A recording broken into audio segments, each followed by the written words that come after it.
요한계시록을 읽어나가면서 말씀을 받고 있습니다. 계시록이 22장으로 되어 있는데 전체 어떤 문학적 구조를 이해할 수 있는 말씀 한 구절이 있습니다. 요한계시록 1장 19절 말씀입니다. 기억하십니까? 한번 살펴볼까요? 지난 12월 공부하다가 연말 또 성탄 맞이해서 잠시 중단했는데요. 요한계시록 1장 19절 보면 이 말씀이 사도행전의 관점에서는 1장 8절 말씀과 비슷해요.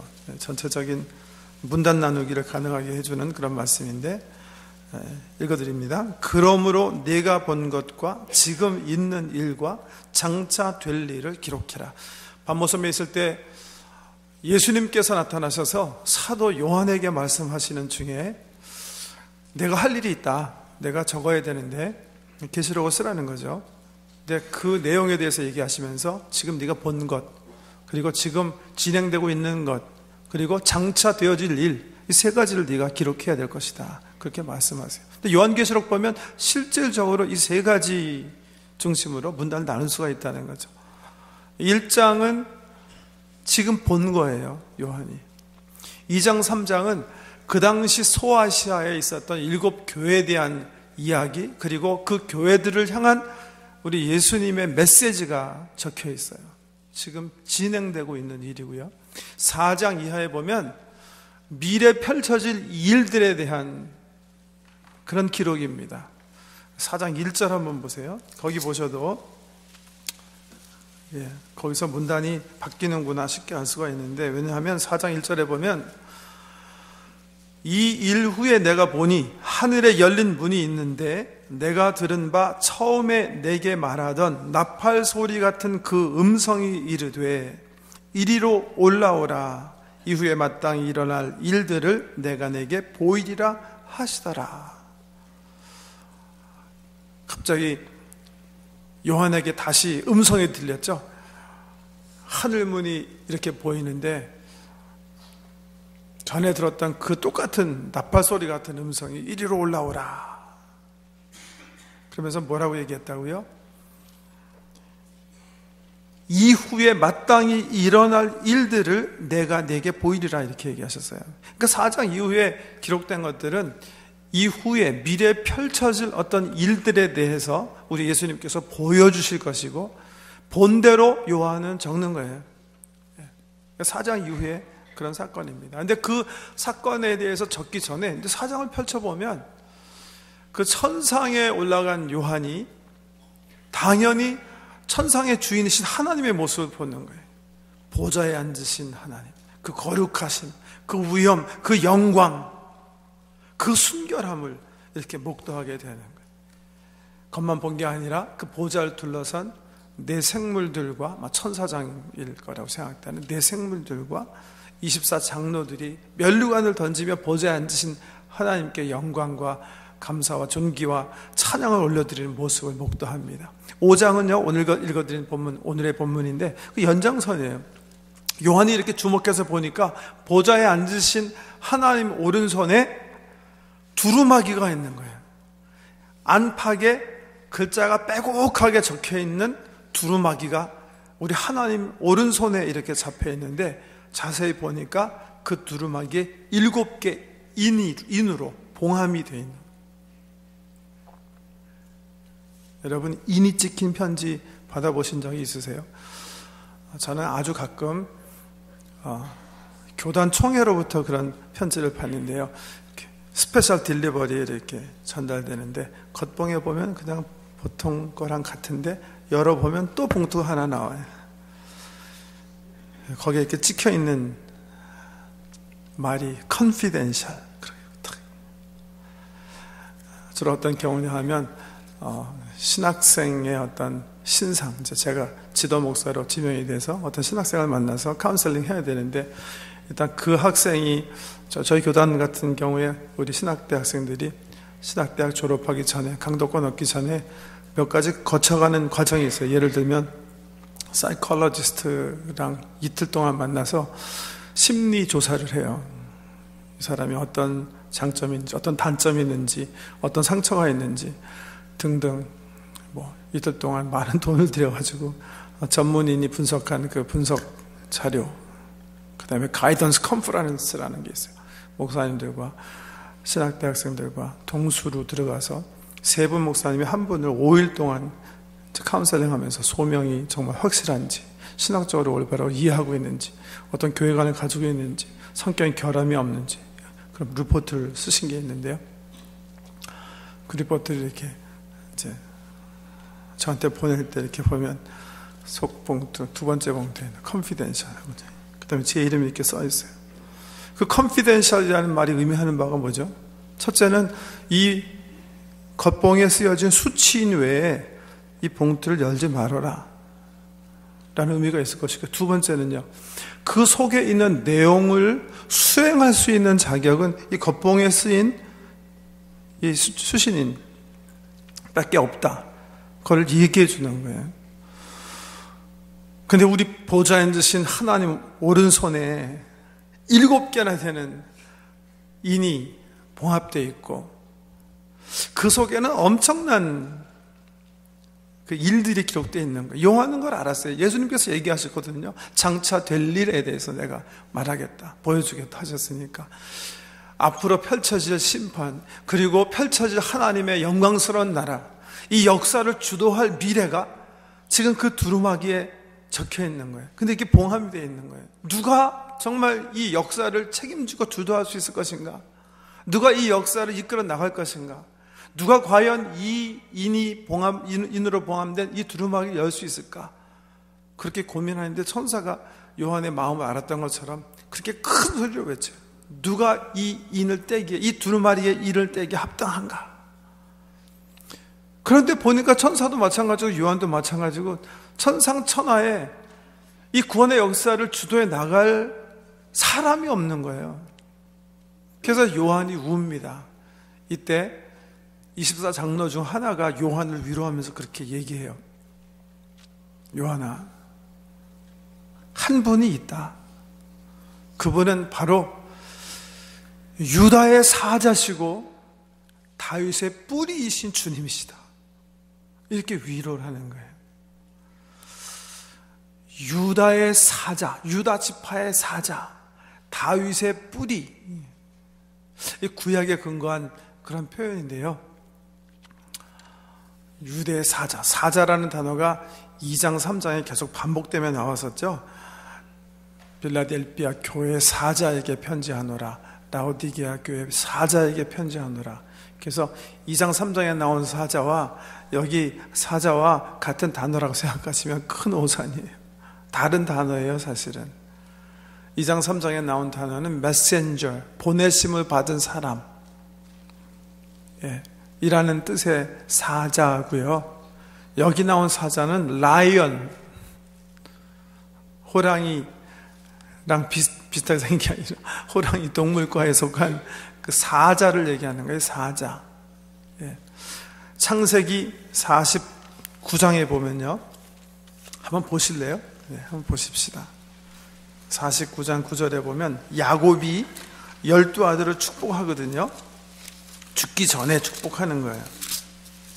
그러는 중에 네 번째 아들인 유다를 축복하면서 창세기 49장 9절에 보면 이렇게 얘기해요.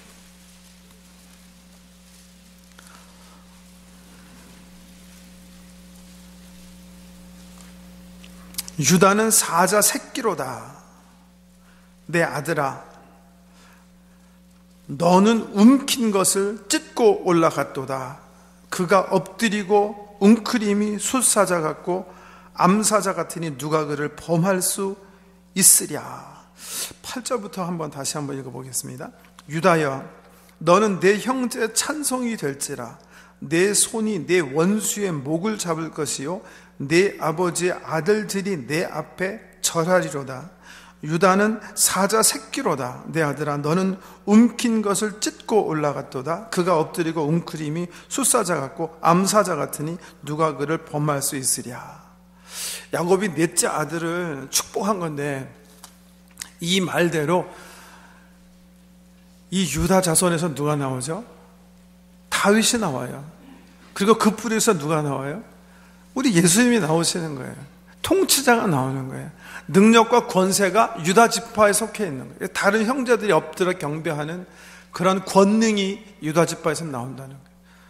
유다 지파의 사자, 그 맹렬함, 그 공격성, 그 우수성, 그 최고성, 통치, 이런 것을 상징하는 유다의 사자, 그리고 다윗의 뿌리, 그 위대한 통치자의 권위, 이런 것들을 몸에 가지신 우리 예수님께서 이기셨으므로 보좌에 앉으신 오른손에 있는 두루마리의 인을 떼시고 그 안에 기록된 것을 수행할 자격이 그분이 갖추고 계시다, 이렇게 위로한 거예요. 여러분, 지금 이 요한 사도는 지금 반모섬에서 지금 쫓겨가가지고서는 귀양살이 하고 있는 거고요. 유배되어가지고 고생하고 있는 거고요. 초대교회는 지금 로마 정부가 황제 숭배를 강요해서 황제 숭배를 거부하고 지금 죽음을 불사하면서 지금 신앙으로 살려고 몸부림치고 있는 그런 상황이에요. 그런 상황 속에서 이 말을 들었을 때 얼마나 기뻤겠습니까? 그러면 그렇지, 부활의 영광의 주님이 정말 날카로운 칼을 가지시고 말을 타시고 전사처럼 달리시면서 우리를 괴롭히는 이 사탄의 세력들을 그냥 무너뜨려 주실 것, 패하게 하실 것이구나, 승리를 거둬주시고 전쟁에서 승리하실 것이구나, 전사의 모습으로 주께서 다가오시고 사자처럼 맹렬하게 우리를 지켜주시고 우리 대신해서 싸워줄 것입니다. 정말 읽었을 때, 이 소리를 들었을 때 우리 요한은 정말 감사 감격으로 저절로 그 영혼 속에서 아멘이, 할렐루야가 터져 나왔을지 몰라요. 이 글을 읽은 첫 번째 초대교회 성도님들, 소아시아 교회에서 이 편지를 받았던 성도도 여기까지 읽으면서 너무나 감사 감격으로 아멘, 할렐루야 연발했을지 모르겠어요. 근데 그 음성을 듣고요, 요한이 그 주님, 자기가 사모했던 그 주님을 보기 위해서 눈을 들어서 이렇게 딱 보는데요, 그 주님이 정말 보좌에 앉으시니 그 보좌를 둘러싼 네 생물과 24장로 사이에 딱 계시는데, 이렇게 보니까 사자도 아니고 전사도 아니었다는 거예요. 오히려 그 모습보다는 너무나 상이한 상대적인 그런 모습으로 주님께서 계시는 거예요. 그 모습이 어떤 모습이에요? 6절 말씀 한번 보세요. 이렇게 표현하고 있죠. 내가 보니 보좌와 네 생물과 장로들 사이에 한 어린 양이 서 있는데 일찍이 죽임을 당한 것 같더라. 그에게 7뿔과 7 눈이 있으니 이 눈들은 온 땅에 보내심을 받은 하나님의 7 영이더라. 거기에 계신 분은 전사도 아니고 사자도 아니고 일찍이 죽임을 당한 어린 양으로 주님께서 계십니다. 그리고 그 다음 절에 보면 그 어린 양이요, 보좌에 계신 하나님께 다가가서 하나님으로부터 두루마리 이렇게 취해요. 그리고 그것과 동시에 나머지 5장의 모든 부분은 그 어린 양께 올려지는 찬양으로 가득 찬 거예요.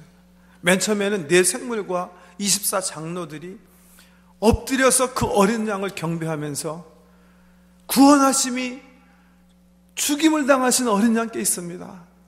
당신만이 인을 떼게 합당하십니다. 모든 존귀와 찬양을 어린 양께 올려드립니다. 그렇게 찬양하고요, 그 찬양과 함께 동시에 둘러섰던 수만의 천사들이요 같이 이 어린 양을 찬양하는 거예요. 그리고 그 소리와 동시에 천상 천하에 있는 모든 피조물들이 다 일어나서 일찍 죽임을 당하신 이 어린 양을 찬양하는 거예요. 그래서 5장에 보면 가장 많이 반복된 단어는 어린 양이라는 단어고요, 그 어린 양을 수식하는 단어도 3번 반복이 돼요. 죽임을 당하신 어린 양. The lamb which was slain. 요한이 기도했던 것부터, 아니 요한이 들었던 그런 전사나 그런 무서운 사자나 표효하는 그런 정복자의 모습으로 주님께서 계시지 않고요. 갑자기 요한이 눈을 들어서 예수님을 바라보는데요, 예수님이 사람에게 죽임을 당한, 일찍 죽임을 당한 어린 양의 모습으로 보좌의 옆에, 보좌 앞에 계시더라. 이게 요한 계시록에서 우리에게 소개하는 천상의 모습입니다. 여러분, 그 모습을 한번 주의 깊게 이렇게 상상력을 발휘해서 한번 바라보실 수 있으면 좋겠어요. 죽임을 당하신 어린 양. 그 모습을 우리들의 영혼 속에 오늘 아침에 깊이 각인시켜 놓으시고 나머지 우리 인생을 살아나갔으면 좋겠어요. 세상 사람의 눈에 보면 굉장히 어리석은 모습일 수도 있어요. 미련한 모습인 것 같아요. 태초에 하나님의 창조와 함께 하신 그 말씀의 하나님이신 우리 우리 성자 하나님 모습. 죽임을 당한 어린 양. 바울이 옳게 본 것 같아요. 그래서 고린도 전서 1장에 보면 바울이 그렇게 얘기하죠. 십자가의 도가 멸망받을 사람에게는 미련한 것이었고 유대인들에게는 꺼리끼는 것이고 헬라인들에게는 어리석은 거죠. 세상의 눈으로 보면 우리 하나님의 모습이, 그 죽임을 당한 어린 양의 모습이 정말 우스꽝스러워 보이기도 하고 모순인 것 같은데요. 그런데 이 십자가의 도, 그 어린 양의 모습은 부르심을 입은 사람들에게는 너무나 큰 의미가 있는, 너무나 귀한 모습이라는 사실을 우리가 깨달아야 된다는 거예요. 몇 가지 중요한 교훈을 그 속에서 얻을 수 있다 생각하는 첫 번째는요, 이 땅에 우리가 살면서 얻게 되는 승리는 우리 예수님께서 그렇게 얻으셨던 것처럼 반드시 고난을 통한 승리다 하는 사실을 그 어린 양을 보면서 우리가 깨달아야 돼요. 고난 없는 승리 쟁취하기 원하시죠?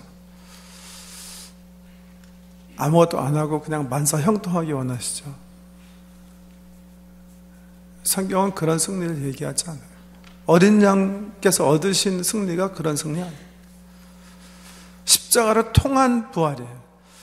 십자가의 고난, 겟세마네의 그 피땀 흘리는 그 투쟁을 통한 영광이에요. 오래전에 어떤 교우가 이렇게 영상을 이렇게 영상에 그림, 픽처를 이렇게 사진을 이메일로 전송해 주셨는데 보니까 신지혜라는 골퍼, 우리 한국의 골퍼인데, 그분이 이제 여기 PGA 골프 대회에서 우승하고 나서 이제 그분의 어떤 훈련을 이렇게 픽처로 찍은 건데, 그 사진의 주요 포인트가 손지혜 씨의 그 손이었어요. 손. 하도 이 골프를 잘 치기 위해서 골프채에 가지고 휘둘러서 그 손이 엉망이 됐는데, 제 편으로 하면요, 그 신지혜 씨 손 이렇게 보니까 노숙자 발 같더라고요. 저 정도로 해야지 우승하는 거구나. 저 정도로 해야지 인물이 되는 거구나. 정 눈물이 나더라고요. 그 손만이 하나하나에 박혀있는 굳은 살이랑 이런 거 보니까요, 정말 노숙자 발 뒤꿈치 같아요. 하나도 성한 데가 없어요.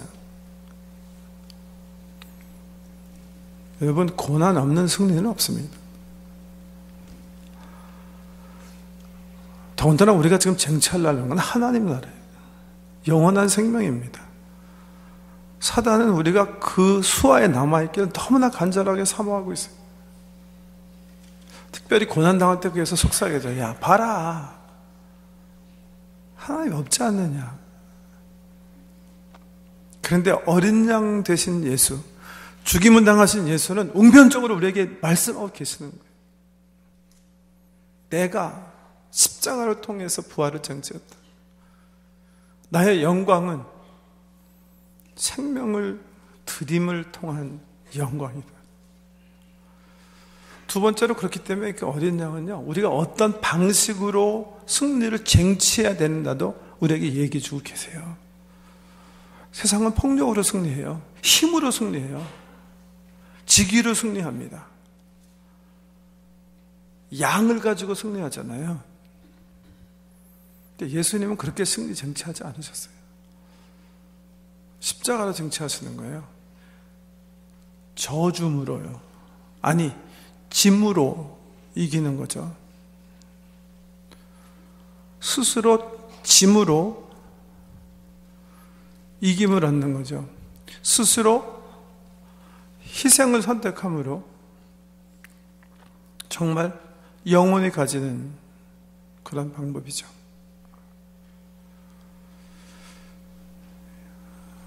내일이 미국에서는 할라데이입니다. 왜 할라데이인지 아세요? 마틴 루터 주니어 목사님 기념일이에요. 지금부터 45년 전 아직 백인들이 하나님께서 자기 민족은 다른 어떤 민족보다도 뛰어나게 만드셨기 때문에 자기들이 지배해야 된다고 생각할 그 당시 아직 미국의 백인 우월주의자들이 득실을 거리고 있을 때요. 그때 나는 부디에 저항할 수밖에 없다. 그러나 우리는 당신처럼 총이나 몽둥이를 가지고 당신과 싸우기 원치 않는다. 우리는 예수님께서 보여주신 것처럼 Non-violent resistant movement,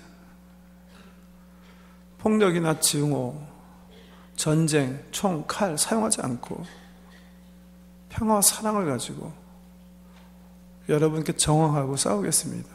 그러나 우리는 포기하지 않을 겁니다. 여러분이 우리를 죽이더라도 우리는 이 불의와는 끝까지 투쟁할 것입니다. 그러다 결국 68년에 백인 우월주의자들에 의해서 총에 맞아서 죽으셨죠. 그렇지만 그분은 패배자가 아닙니다. 십자가의 길, 그 십자가의 도가 구원받지 못할 사람에게는 어리석어 보일지 모르지만 그것이 영광의 길, 그것이 승리의 길인 줄 알았기 때문에 그 사람은 기쁨으로 그 길을 택하고 생명을 드린 거예요. 그게 어린 양이 보여주신 생명의 길, 십자가의 길, 그를 따르는 우리 모든 사람들이 취해야 할 길임을 보여주시는 거예요. 지는 것이 이기는 거고 악을 악으로 갚지 않고 사랑으로 축복으로 갚는 것이 우리 주님께서 자기의 모습을 통해서 우리에게 웅변적으로 말씀해 주시는 방법입니다. 여러분, 이 세상을 사시는 동안에 여러 가지 고난이 다가오실 거고 시험이 있을 거예요. 그런 불시험, 그런 고난을 이상한 일 당하는 것처럼 생각하지 말고 오히려 예수 그리스도의 고난에 동참하시는 것 같이 기뻐하십시오. 베드로가 말한 말씀이죠. 악을 악으로 갚지 말고 선으로 악, 사랑과 인내로 원수를 축복하라. 주께서 자기의 모습을 통해서 우리에게 응변하시는 그런 말씀입니다. 세 번째는요, 이 말씀은 앞으로 펼쳐질 그 엄청난 심판, 그리고 그 외에서 영광스러운 재림, 이런 구원의 역사를 완성하시는 분이 정말 사자처럼 표현하시고 전사처럼 심판의 주로 임하실 주님이 다른 분이 아니라 2000년 전에 저와 여러분을 위해서 이미 우리의 죄를 깨끗하게 씻어주시기 위해서 십자가에서 죽으신 예수 그리스도라는 사실을 공표하고 있는 거예요. 성경에 보면요, 사실 예수님께서 십자가 지시기 전에 그 주님을 영적 영감으로 인투이트한 사람이 있어요. 누군지 아세요? 세례 요한이에요. 예수님께서 공생을 시작하시면서 우리 위해서 십자가 지신 것처럼 우리를 대표해서 세례 받으시는 거예요. 죄는 없으신 분이 마치 십자가에서 죄 없으신데 죽으신 것처럼 우리 모든 사람, 우리 인류를 대표해서 겸손하게 세례 받으러 나오시는데, 그때 성령이 요한의 눈을 열게 해요. 그래서 그에게 다가오는 예수를 보고 외치죠. 뭐라고요? 보라! 세상 죄를 지고 가는 하나님의 어린 양이로다. Behold the Lamb of God, which was slain for the sin of the world. 세상 죄를 지고 가는 하나님의 어린 양을 보라.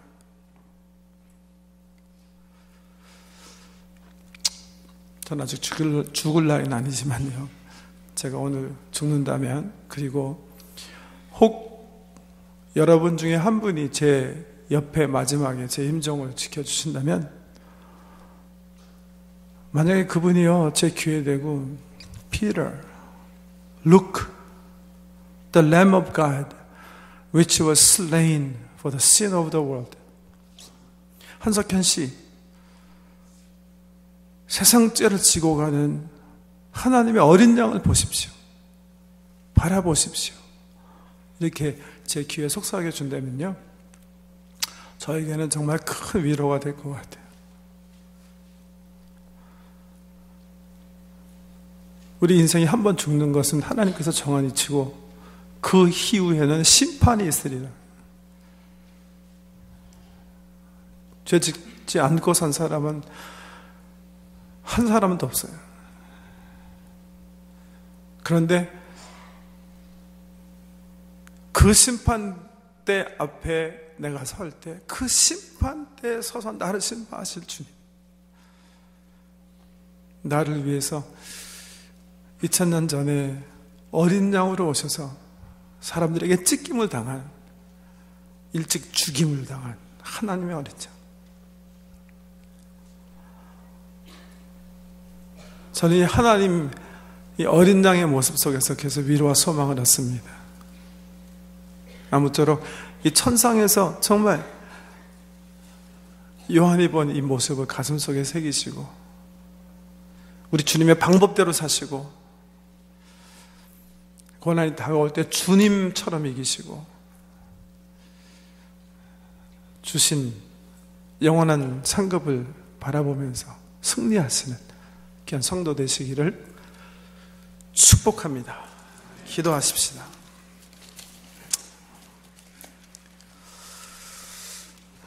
죽임 당하신 하나님의 어린 양, 영광 받으시기 원합니다. 주님이 걸어가신 십자가의 길을 우리도 잘 따라갈 수 있도록 성령님 도와주시고, 세상과 타협지 아니하고 참고 인내하고 사랑으로 세상을 변화시키며 하나님의 나라를 세워나가며 주님의 이름을 높이는 거룩한 하나님의 자녀로 살게 해 주시옵소서. 예수님 이름으로 기도드립니다.